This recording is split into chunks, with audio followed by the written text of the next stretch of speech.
என்ன பண்ணிட்டு இருக்க? அதுவா ஸ்டாக் வந்திருக்கு. சரி ஓகே ஓபன் பண்ணி பார்த்துடலாம் என்னென்ன ஐட்டம் வந்திருக்குன்னு. ஆல்ரெடி இது எல்லாமே ஸ்டாக் அவுட் ஆயிடுச்சு. ஸோ மறுபடியும் ஸ்டாக்கிங் பண்ணியிருக்கோம்.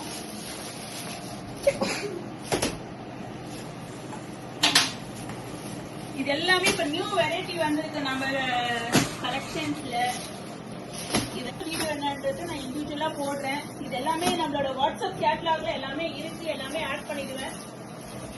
அதுல போய் பார்க்கலாம். அதுக்கு முன்னாடி நம்ம வீடியோஸை நிறைய பேர் பார்க்குறீங்க, ஆனால் யாரும் சப்ஸ்கிரைப் பண்ண மாட்டேறீங்க. என் பேஜை மறக்காமல் சப்ஸ்கிரைப் பண்ணுங்கள். உங்கள் ஃப்ரெண்ட்ஸ் அண்ட் ஃபேமிலிஸ்க்கும் என் ப்ராடக்ட்ஸை பற்றி சொல்லுங்கள், ஷேர் பண்ணுங்கள். உங்களோட சப்போர்ட் இல்லாமல் என்னால் இந்த அளவுக்கு வந்திருக்க முடியாது. பிகாஸ் நான் ஸ்டார்ட் பண்ணும்போது பெருசாக எனக்கு ரீச் இல்லை ஆன்லைனில். ஆஃப்லைனில் நான் ஸ்டால்ஸ் போகிறதுனால எனக்கு ஓரளவுக்கு சேல்ஸ் ஆகிடும். பொருளை பார்த்தா பிடிச்சிருந்து கண்டிப்பாக எடுத்துருவாங்க. ஆவரேஜாக ஸ்டால்ஸில் வந்து ஒரு 10 பேர் வராங்கன்னா கண்டிப்பாக 8 பேர் நம்ம ப்ராடக்ட் வாங்குறவங்களா தான் இருப்பாங்க. அந்த மாதிரி நம்ம ப்ராடக்ட்ஸ் நம்ம செலக்ட் பண்ணி எடுக்கிறது.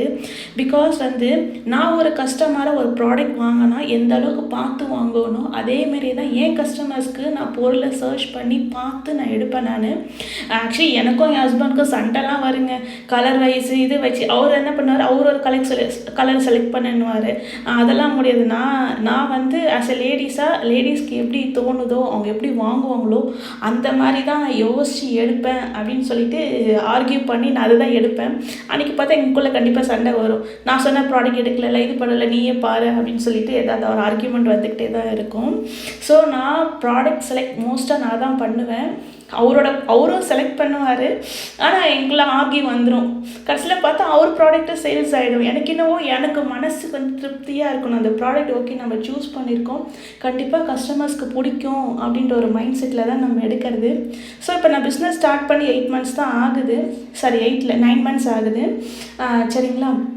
நிறைய பேர் கேட்குறீங்க ஷாப் எங்கே இருக்குது அப்படின்ட்டு. ஆக்சுவலி ஷாப்பெல்லாம் இல்லைங்க, நான் வீட்டிலேருந்து தான் பண்ணிகிட்டு இருக்கேன். நான் இப்போ கரூரில் தான் இருக்கேன். என் ஹஸ்பண்ட் கேள்விப்பட்டிருப்பீங்க, TNPL paper, Tamil Nadu news print paper limited. So அங்கே அதில் ஒர்க் பண்ணிகிட்டு இருக்காரு. நான் அங்கே இருக்க குவார்ட்டர்ஸில் நாங்கள் எல்லாம் ஒன்றா இருக்கோம். என்னோட நேட்டிவ் வந்து பாண்டிச்சேரியில் ஷாப் ஓப்பன் பண்ணணும் தான் எனக்கு ஆசை. ஸோ அதுக்கான இதெல்லாம் நிறைய இருக்குது. ஸோ இப்போதைக்கு சரி ஆன்லைனில் பண்ணலாம் அப்படின்ற ஒரு ஐடியாவில் தான் இதை ஸ்டார்ட் பண்ணது. இது நான் எப்போ ஸ்டார்ட் பண்ணேன்னா, இந்த பிஸ்னஸ் ஐடியா வந்து எனக்கு எங்கள் மாமியார் சொன்னது தான் அது. ஆக்சுவலி வந்து நான் ஃபஸ்ட்டு என் ஸ்டால் எங்கே போட்டேன்னா வந்து எங்கள் ஊரில் வந்து திருவிழா நடக்கும். ஸோ அங்கே எங்கள் வீட்டு வாசலில் வந்து நாங்கள் போட்டோம் இங்கே ப்ராடக்ட்ஸ். ஆக்சுவலி கரூர் ப்ராடக்ட்ஸ் தான் நாங்கள் எடுத்து ஃபஸ்ட்டு பண்ணது. அவங்க எப்படி எனக்கு ஐடியா கொடுத்தாங்கன்னா, எங்கள் மாமியார் வந்து அதுக்கு முந்தின வருஷம் வந்து நான் திருவிழாவுக்கு போகலை. அப்போ அவங்க என்ன நோட் பண்ணாங்கன்னா வந்து அந்த ரெக்ஸின் டைப் பேக்ஸ் எல்லாம் இருக்குது இல்லைங்க. ஸோ அது யாரும் எடுத்துன்னு வந்து போட்டிருக்காங்க, அது நல்ல மூவ்மெண்ட்டு ஆயிருக்கு. ஸோ அதை பார்த்து தான் அவங்க சொன்னாங்க, ஸோ இந்த ப்ராடக்ட்ஸில் நல்லா இருக்கே, நல்ல குவாலிட்டி வைஸ் ஃபுல்லாக காட்டன் மெட்டீரியல் தானே, ஸோ இதை வச்சு நம்ம ட்ரை பண்ணி பார்ப்போம் அப்படின்னு சொல்லிட்டு அதை வச்சு தான் சரி நம்ம ஸ்டார்ட் பண்ணது. ஒரு 10,000 தான் நான் ஆரம்பிச்சேன். ஒரு டவுட்டில் தாங்க போனேன், எப்படி போகும்னு எனக்கு தெரியல. கொஞ்சம் யோசிச்சுட்டே தான் இருந்தேன். 2 days அங்கே போட்ட அமௌண்ட்டு என் கையில் கிடச்சிருச்சு. ஸோ அந்த அமௌண்ட்டை பார்த்ததும் எனக்கு ஒரு நம்பிக்கை வந்துடுச்சு. ஓகே இந்த பிஸ்னஸ்ஸு ஓரளவுக்கு நமக்கு கை கொடுக்கும் அப்படின்ட்டு. ஸோ அந்த நம்பிக்கையை வச்சு தான் வந்து நான் சரி ஓகே நம்ம பிஸ்னஸ் கண்டினியூ பண்ணலாம் அப்படின்னு சொல்லிட்டு மறுபடியும் நான் ப்ராடக்ட்ஸ் எடுக்க ஆரம்பித்தேன். மறுபடியும் அந்த அமௌண்ட்டை போட்டு அப்புறம் நம்மக்கிட்ட வாங்குறவங்க என்ன பண்ணுறாங்க, வேறு எதாவது கலெக்ஷன்ஸ் இருக்கா இதை தவிர அப்படின்னு சொல்லி கேட்க ஆரம்பித்தாங்க.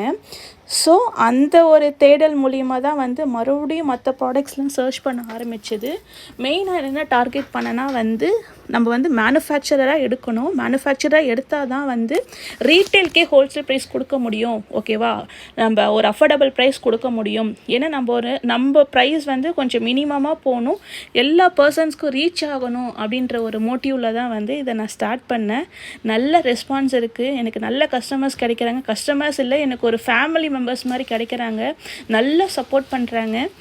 இந்த மாதிரி கஸ்டமர்ஸ் கிடைக்க எனக்கு ரொம்ப ஹாப்பியாக இருக்குது. இது ரொம்ப ஜென்யூனாக நடந்துக்கிறாங்க.